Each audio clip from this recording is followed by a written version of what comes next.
Alléluia. Gloire soit rendue à l'Éternel des armées.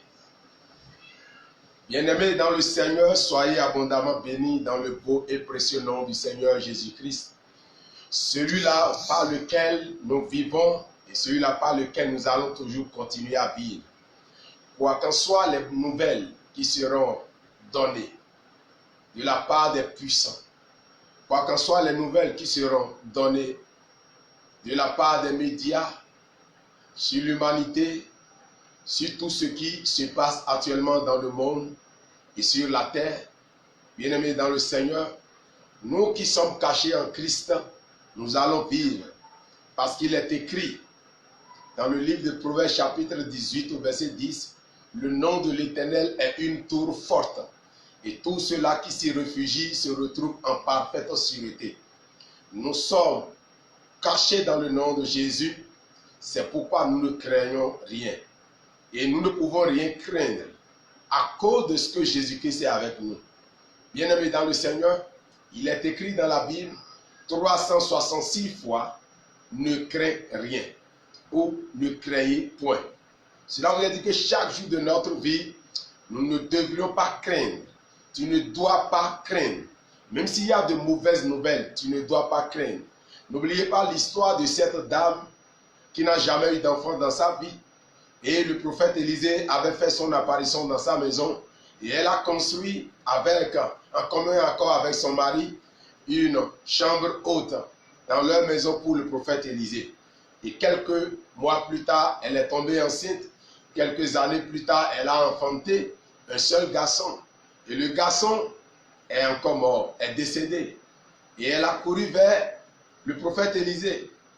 Et il a demandé au prophète, je ne t'ai pas demandé de me donner d'enfant. Voici l'enfant est mort. Mais avant qu'elle ne parle ainsi, le prophète a dit à son serviteur Géasi, il dit, la dame a un problème que l'Éternel m'en a caché. Et dès que la dame lui a fait son apparition, il a demandé, qu'as-tu madame? Et elle a dit, tout va très bien.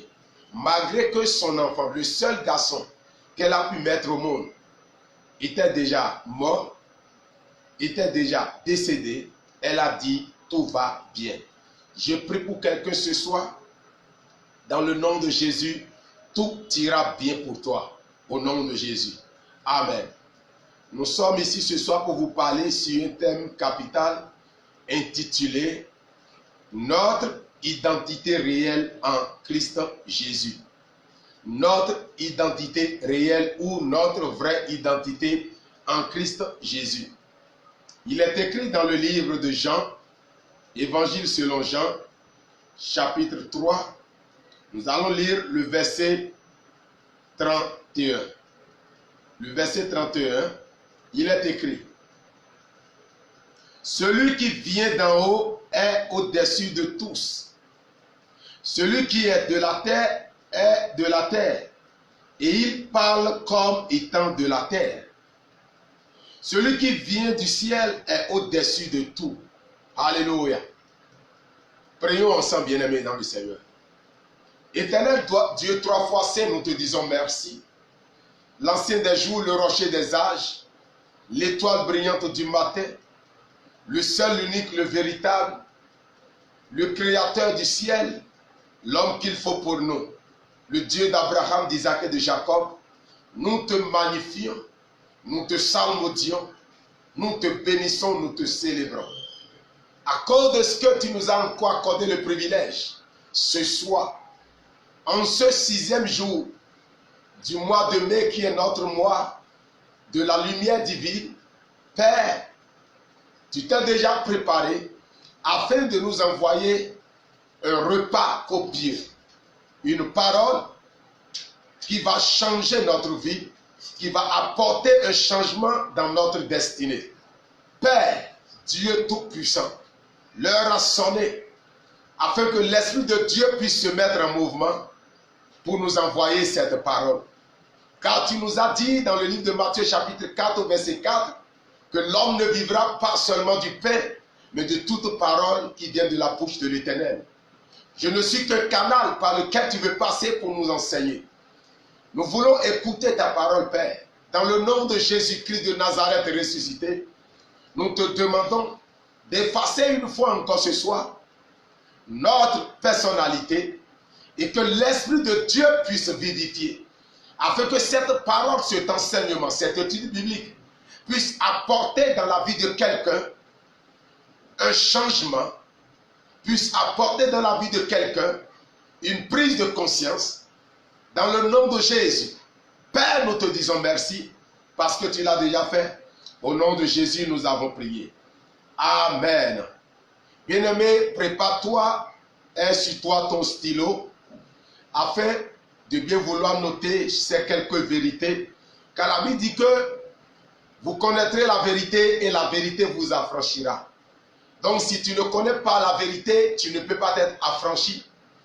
Donc il est nécessaire, il est indispensable à tout enfant de Dieu que nous sommes de connaître et de chercher à connaître la vérité afin d'être affranchi. Bien-aimé dans le Seigneur, qui es-tu réellement en Christ? C'est la question que moi je veux te poser ce soir. Qui es-tu réellement en Christ Jésus? Qui suis-je de façon réelle en Christ?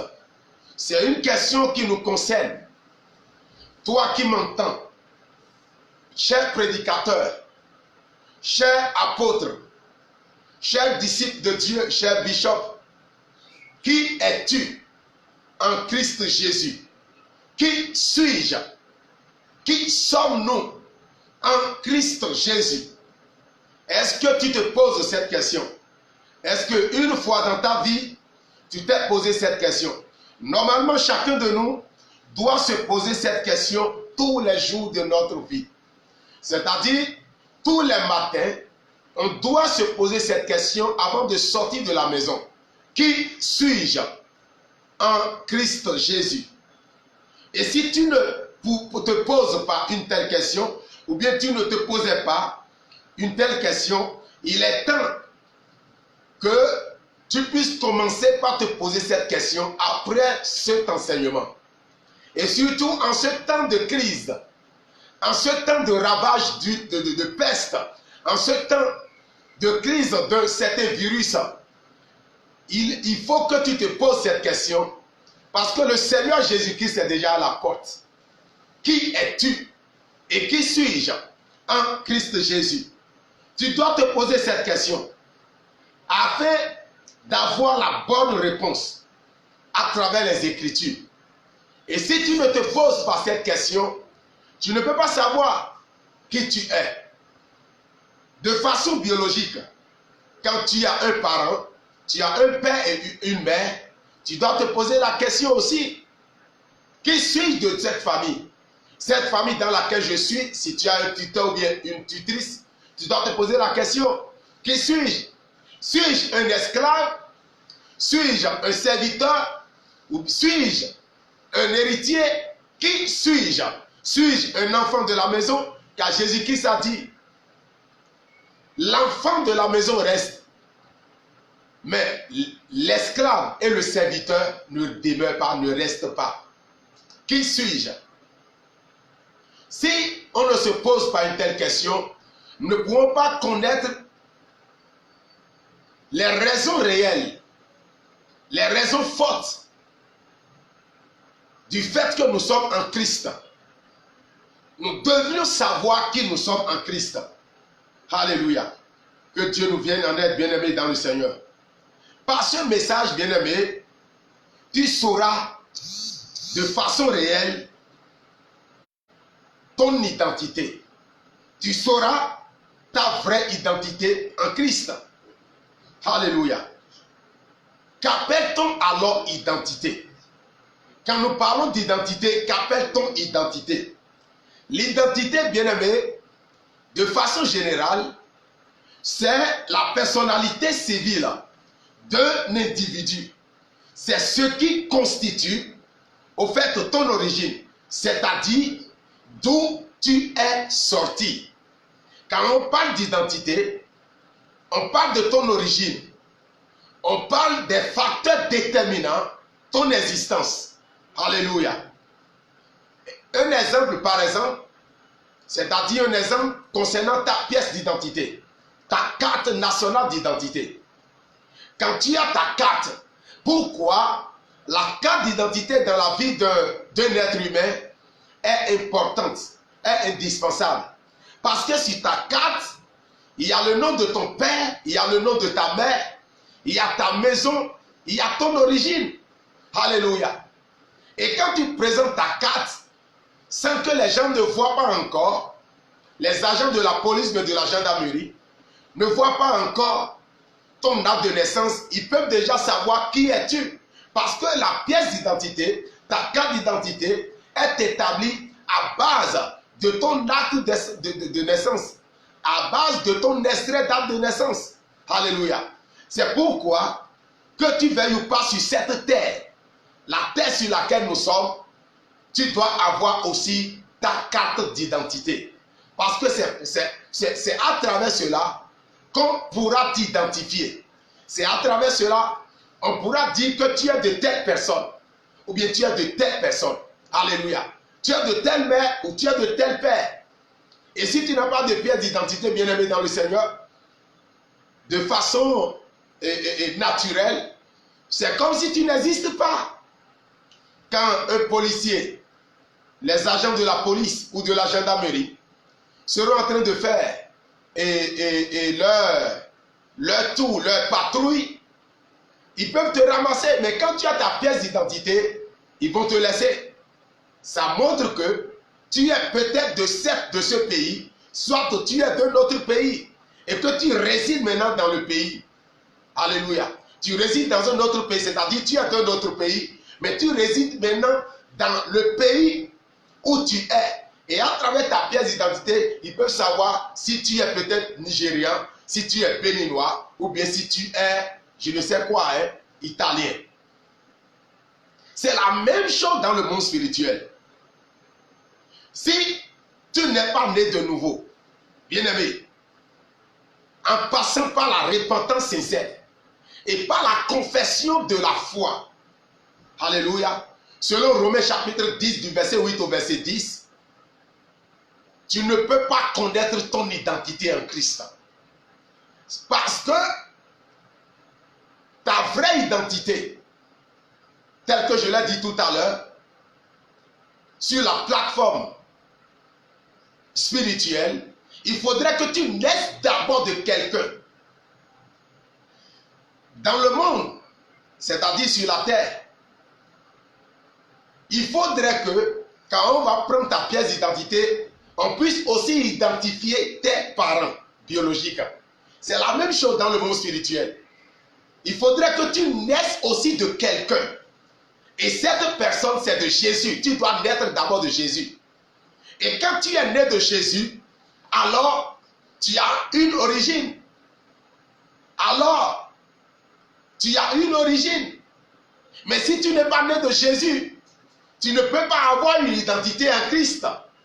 Il te faut nécessairement la nouvelle naissance.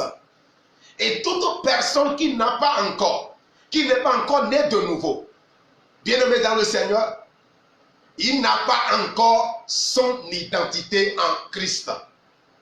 Le premier facteur, c'est d'abord la nouvelle naissance. C'est d'avoir confessé Christ. Tu peux être pasteur et ne pas confesser Christ. Tu peux être bishop et ne pas confesser Christ. Tu peux être bien-aimé dans le Seigneur.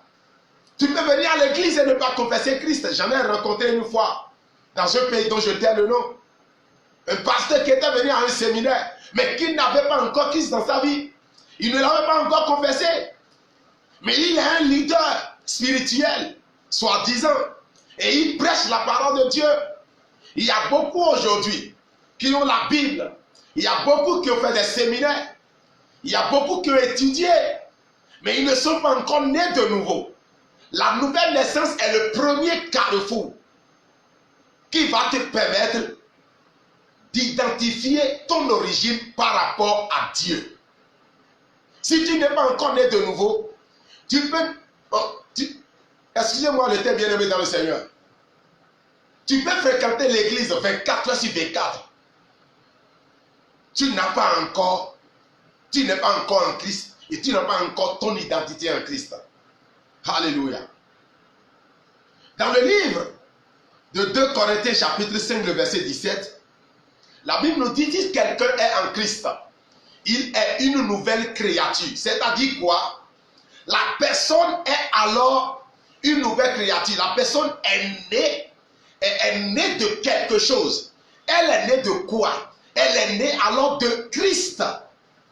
Et quand tu es né de Christ, c'est ça qui fait de toi maintenant ta nouvelle identité en Christ Jésus. Alléluia.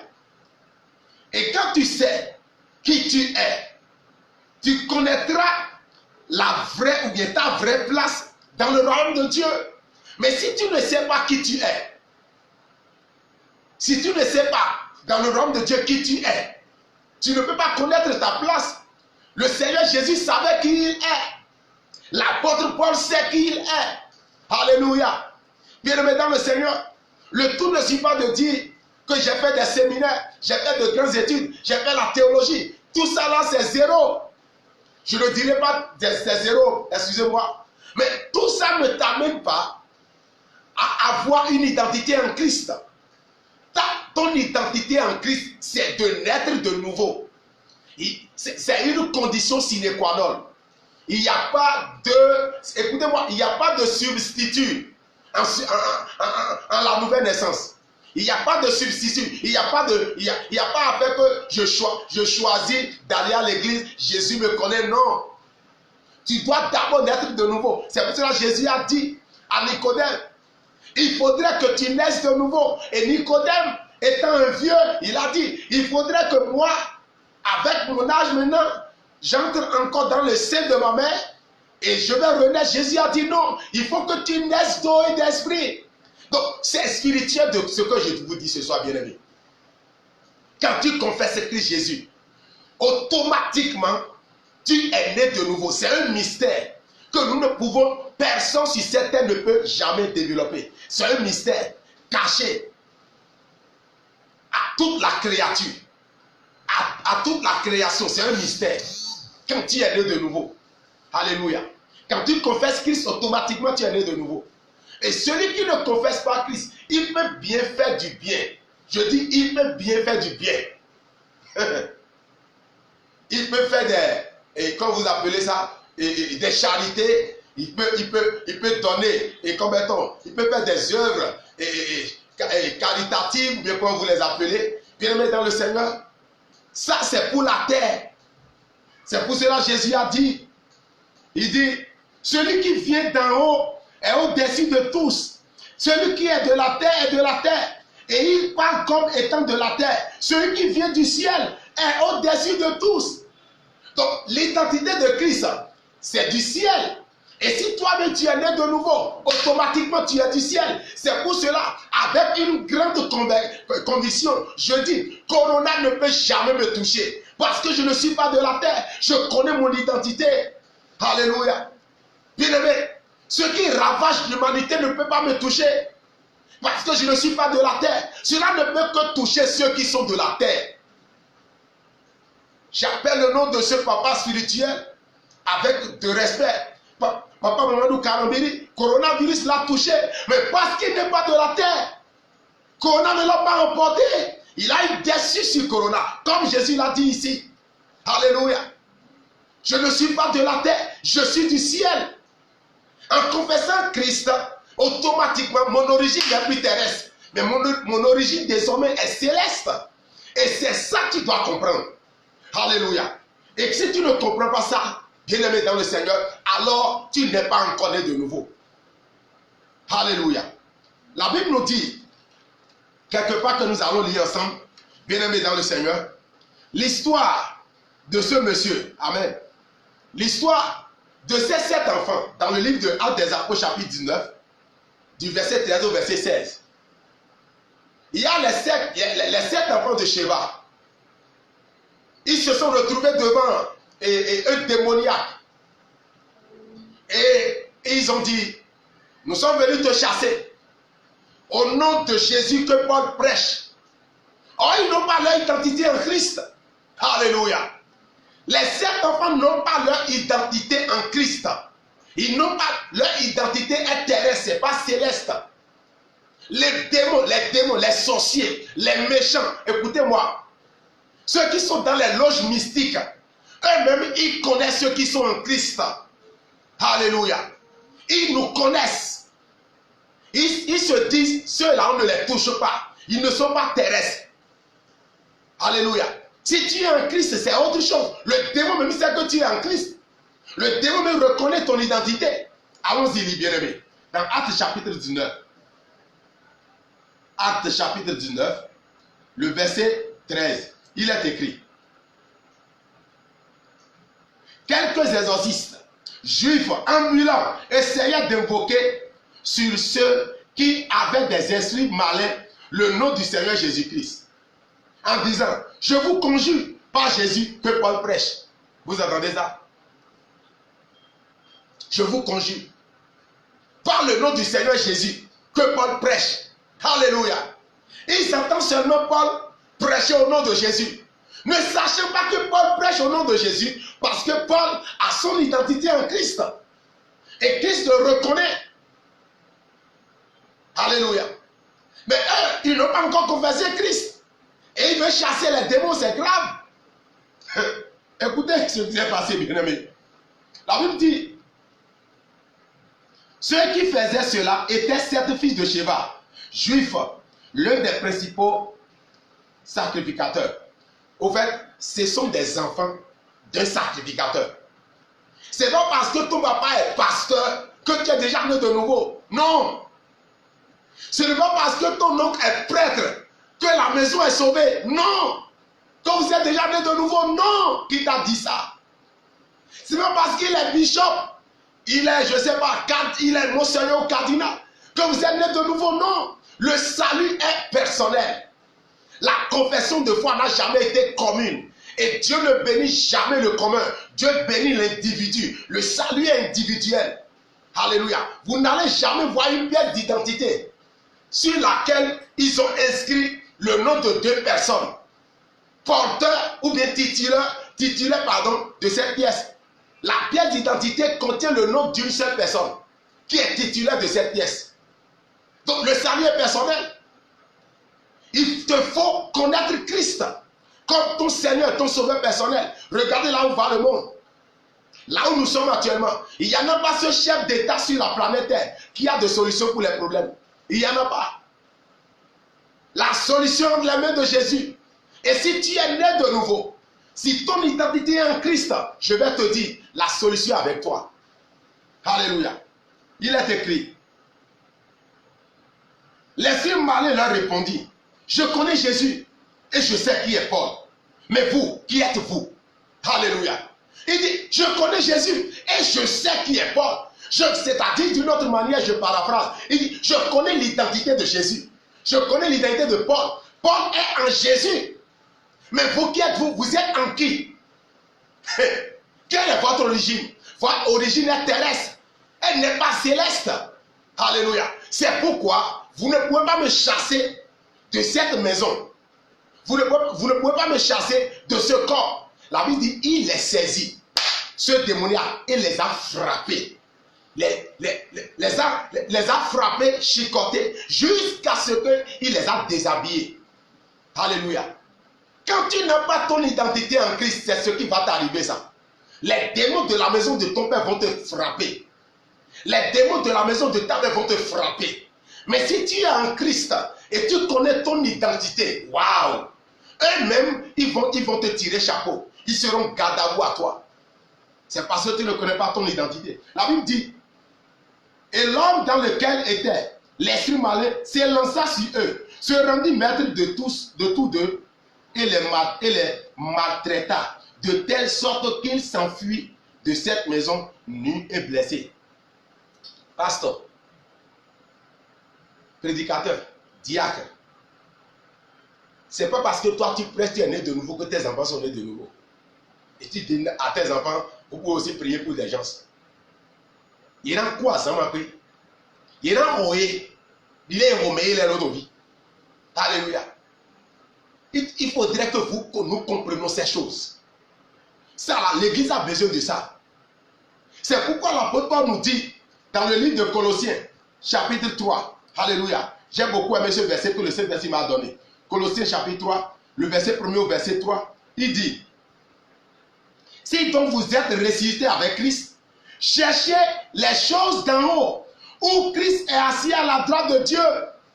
Alléluia. Il dit, affectionnez-vous aux choses d'en haut et non à celles qui sont sur la terre. Je ne suis pas de la terre, je suis d'en haut, je suis céleste. Je ne peux que m'affectionner aux choses célestes. Cela ne voudrait pas dire que je ne vais pas utiliser de l'argent sur la terre, non. Non. Cela ne voudrait pas dire que je ne serai pas prospère sur la terre, non. Mais je dois m'affectionner aux choses d'en haut parce que je suis céleste. Alléluia. La Bible dit, il dit, et non à celles qui sont sur la terre. Verset 3. Il dit, car vous êtes morts et votre vie est cachée avec Christ en Dieu. Waouh! Vous êtes morts et votre vie est cachée avec Christ en Dieu. Vous voyez là où je suis? Je suis à un niveau où aucun sorcier de la planète Terre ne peut me toucher. Je suis à un niveau. Je suis caché en Christ. Et Christ est en Dieu. Waouh! Je connais mon identité. Tu dois connaître ton identité. Toi qui tu es. Le tout ne suffit pas de prendre la Bible, de lire la Bible. Non! Tu dois connaître ton identité. Au fait, c'est une prise de conscience. Regardez dans le livre de Luc chapitre 15, bien-aimé dans le Seigneur. L'enfant prodigue. La Bible dit que cet enfant a demandé à son papa, donne-moi mon héritage. Et il a pris son héritage. Il était parti. Il a dilapidé l'héritage. Satan l'a frappé. Mais tout à coup, la Bible dit, allons-y lire. Oh, j'ai beaucoup aimé ça. Merci Saint-Esprit. Tout à coup, il dit, la Bible dit, il entra en lui-même. Et il dit, mais mon papa n'est pas n'importe qui. Celui qui m'a mis au monde n'est pas n'importe qui. Si je retourne chez lui maintenant, ce serait mieux pour moi. Même si là-bas je deviens esclave, c'est mieux pour moi. Alléluia. Luc chapitre 15. Alléluia. Oh, j'ai beaucoup aimé ce verset. Bien-aimé dans le Seigneur, ton identité en Christ doit être révélée, doit être connue. Amen. Si ton identité en Christ n'est pas connue, alors c'est très grave. Le verset 11, il est écrit, Luc 15, verset 11. Il dit encore, un homme avait 2 fils. Le plus jeune dit à son père, mon père, donne-moi la part de bien qui doit me revenir. Et le père leur partagea son bien. Je vais venir au verset 16 vite. Le verset 16 nous dit quelque chose que je vais partager avec vous. Il dit, il aurait bien voulu se rassasier des carouges que mangeaient les pourceaux, mais personne ne lui en donnait. Étant rentré en lui-même, le verset 17, il se dit, combien de mercenaires chez mon père ont du pain en abondance, et moi, ici, je meurs de faim. Je me lèverai, j'irai vers mon père, et je lui dirai, mon père, j'ai péché contre toi, comme le ciel. Alléluia. Étant entré en lui-même, étant rentré en lui-même, ce soir, tu dois rentrer en toi-même. Tu dois rentrer en toi-même et retourner vers ton père. Je ne parle pas de ton père biologique. Retourner vers Dieu à travers Jésus-Christ. Si tu ne fais pas cela, tu ne peux pas connaître ton identité. Retourne vers ton père. Et la Bible dit, quand il s'est retourné vers ton père, le verset 20, alléluia, il est écrit, et il se leva et alla vers son père. Comme il était encore loin, son père le vit et fut ému de compassion. Il courut se jeter à son cou et le baisa. Alléluia. Et le baisa. Il courut, le père courut. Alléluia. Dieu t'attend que tu viennes à lui.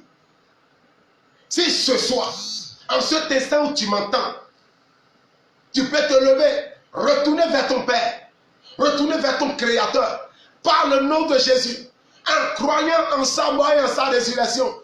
Bien-aimé, c'est fini. Automatiquement, ton identité ne serait plus terrestre, mais elle serait céleste. Alléluia. J'en suis sûr et persuadé que nous tous aujourd'hui, en tant qu'enfants de Dieu, nous avons besoin de connaître notre identité. Vous allez voir, parfois, il y a des enfants qui demandent à leurs parents, est-ce que vraiment, maman, celui-ci est mon père? La manière dont il me maltraite là, est-ce que c'est mon père?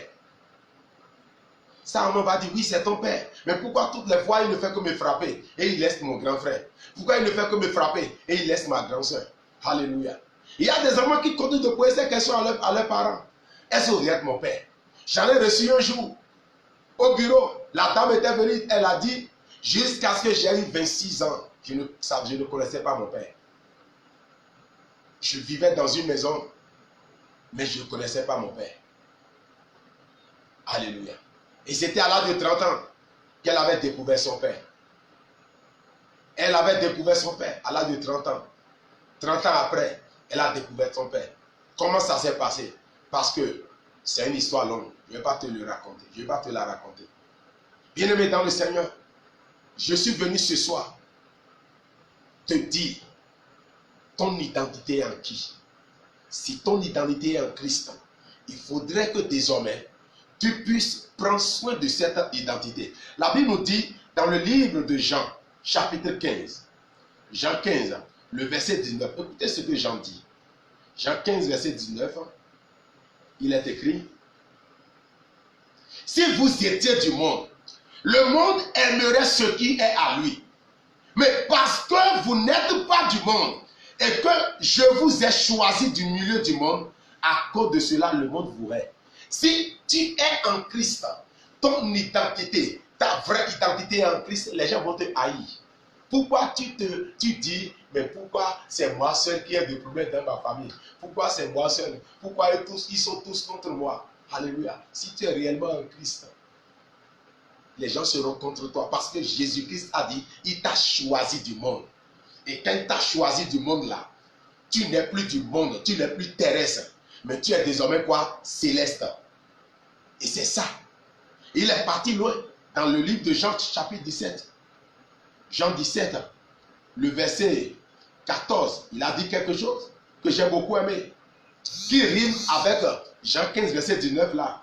Il dit, le verset 14, il est écrit, je leur ai donné la parole et le monde les a haïs parce qu'ils ne sont pas du monde comme moi je ne suis pas du monde. Alléluia.